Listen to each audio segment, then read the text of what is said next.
नमस्कार शेतकरी बांधवांनो, आपल्याला देखील कित्येकदा आपले सातबारे, आठव, पी.आर. कार्ड व क-पत्रक काढायचे काम पडते. पण मात्र काहीदा आपले कागदपत्र दिसत नाही. त्यामुळे आपल्याला त्रास देखील होतो. तसेच सातबारा व इतर देखील डॉक्युमेंट आपण आपल्या मोबाईलमधून अगदी 2 मिनिटात कसे काढायचे? चला तर मग बघूया. सर्वप्रथम आपल्याला इथं क्रोम ओपन करून घ्यायचे आहे. क्रोम ओपन केल्यानंतर आपल्याला इथे सातबारा किंवा महाभूलेख 2.0 म्हणून देखील आपण सर्च करू शकतो. इथे मी सातबारा म्हणून सर्च केलेला आहे. नंतर महाभूलेख व्हर्जन 2.0 या वेबसाईटवर क्लिक करून घ्यायचं आहे. नंतर इथे आपल्याला वेबसाईट बघायला मिळेल. इथे खाली या. खाली आल्यानंतर इथे विचारलेलं आहे आपल्याला 11 अंकी प्रॉपर्टी UID कार्ड क्रमांक आहे का? तिथे नाही करा क्लिक. व नंतर खाली यायचं आहे. खाली आपल्याला बघायला मिळणार आपण इथे सातबारा, आठव, प्रॉपर्टी कार्ड म्हणजेच मालमत्ता पत्रक तसेच प्रत देखील आपण इथे काढू शकतो. त्यामध्ये सर्वप्रथम बघायचे झाले तर सातबारा. त्यामध्ये आपल्याला शेताची तसेच प्लॉटची माहिती बघायला मिळेल. तसेच आपल्या प्लॉटवर किंवा शेतावर बोजा असेल तर ते देखील इथे दिसणार. तसेच आठमध्ये आपल्याला गावात असलेली शेतजमीन व तसेच सर्व एकूण शेतजमीनचे क्षेत्रफळ इथे बघायला मिळेल. त्यानंतर मालमत्ता पत्रकमध्ये आपले प्रॉपर्टी कार्ड आपल्याला बघायला मिळणार आहे. ते खुल्या जागेची असो किंवा प्लॉटची असो. तसेच क-प्रतमध्ये आपल्याला आपण मोजणी केल्यानंतर जे आपले क-प्रत निर्माण होते ते पहिले पोस्टाने येत होती. आता मात्र ती आपण ऑनलाईन देखील इथून काढू शकतो. सर्वात प्रथम आपल्याला सातबाऱ्याकरिता आपल्याला सर्वप्रथम इथे जिल्हा निवडायचा आहे. जिल्ह्यामध्ये तुम्ही तुमचा जिल्हा निवडून शकता.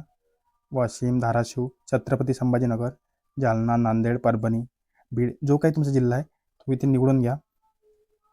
जिल्हा निवडल्यानंतर इथे आपल्याला तालुका निवडायचा आहे. तालुका तुमचा जो कोणचा आहे तो तालुका निवडून घ्या. मी पण निवडतोय. तुम्हाला स्क्रीनवर दिसत असेल तसे अगदी बरोबर करा.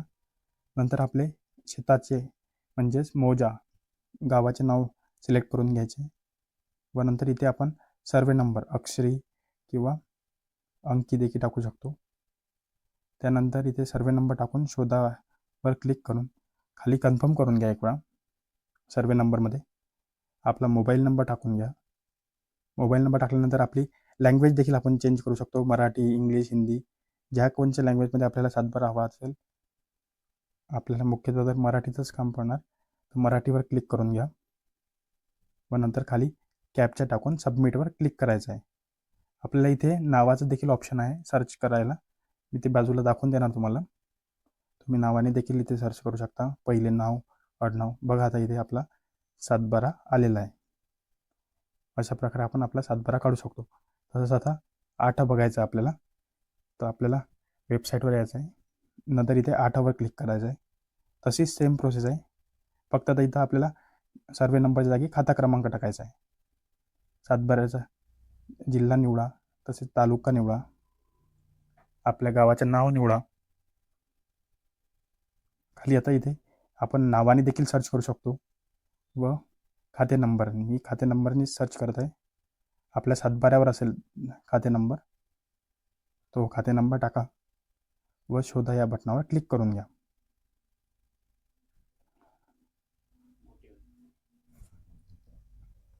नंतर मोबाईल नंबर टाकून घ्या.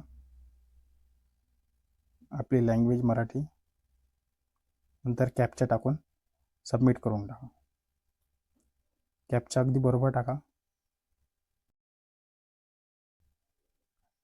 सबमिट करा.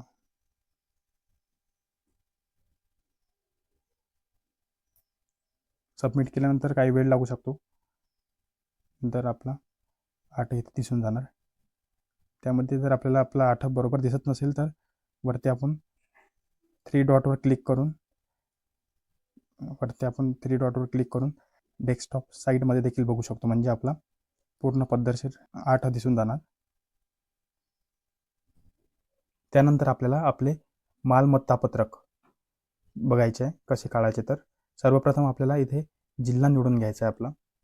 नंतर इथे आपल्याला ऑफिस म्हणजे जे काही आपले तालुका लेवलवर ऑफिस राहणार आहे भूलेखचे ते ऑफिस निवडून घ्यायचे. इथे ही नवीन प्रोसेस आहे. त्यामध्ये आपल्याला बरोबर बघा ते ऑफिस निवडून घ्यायचं आहे व नंतर इथे व्हिलेज म्हणजे आपले गावातील त्यातील सीट नंबर निवडायचा आहे.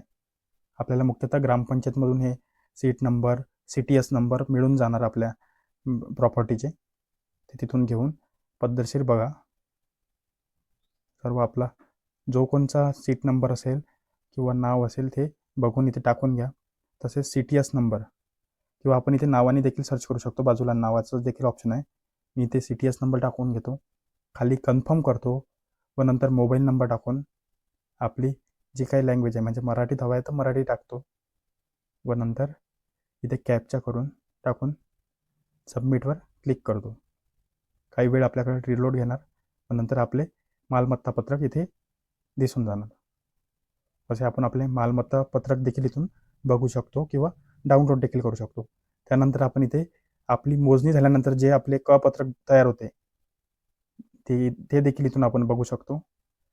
त्याकरिता आपल्याला मोजणी करायची पावती जवळ असायला हवी. त्यामध्ये आपले पहिले जिल्हा निवडून घ्या. जिल्हा निवडल्यानंतर आपल्याला इथे तालुका निवडायचा आहे. तालुका आपला जो कोणता तो बघून घ्या. नंतर गाव निवडा, व्हिलेज. आता इथे कॅटेगरी निवडायची आपल्याला, संकलन. त्यामध्ये भूमापन आहे किंवा नागरी भूमापन. तर त्यापैकी आपल्याला गावातील असेल तर नागरी आणि शेताची असेल तर भूमापन यावर क्लिक करून घ्या. तसेच ते आपली मोजणी कशी आहे, हद्द कायम आहे, पोट हिस्सेची आहे किंवा बिगर शेती किंवा भूसंपादन, ज्या अनेक ऑप्शन आहे त्यापैकी आपले जे काही आहे ते इथे निवडा आणि पुढे जा. माझी इथे हद्द कायमची आहे. तसेच प्रकार निवडा, नियमित आहे की तातडीची आहे, अति तातडीची आहे, जे काही तुमची आहे म्हणजे ते निवडून घ्या. तसेच आता इथं मोजणीचा रजिस्टर नंबर आपल्या पावतीवर मिळतो आपल्याला, तो बरोबर टाका. नंतर इथे मोबाईल नंबर टाकून घ्या. मोबाईल नंबर टाकल्यानंतर आपली लँग्वेज निवडून घ्या, जे काही तुम्हाला पाहिजे असेल.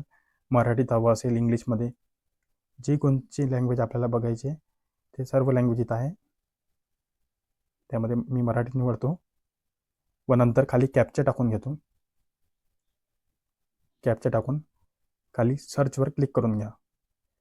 जर आपले अवेलेबल असेल तर तिथं नक्की शो करणार. अवेलेबल नसल्यास आपण पुन्हा ट्राय करत राहा. कधी कधी साईडमध्ये अपडेट व्हायला वेळ लागते, तर आपले नक्की येऊन जाणार. अशा प्रकारे आपण आपले 7/12/8 प्रॉपर्टी कार्ड व पत्रक देखील मोबाईलमधून अगदी 2 मिनिटात काढू शकतो. व तसेच आपल्याला यामध्ये कोणतेही ॲप देखील घ्यायची गरज पडणार नाही. तसेच असे अनेक व्हिडिओ बघण्याकरिता नक्की चॅनलला सबस्क्राईब करा. व्हिडिओ आवडला असेल तर लाईक करा व पुढील व्हिडिओ कशावर हवा ते देखील कमेंटमध्ये कळवा. धन्यवाद.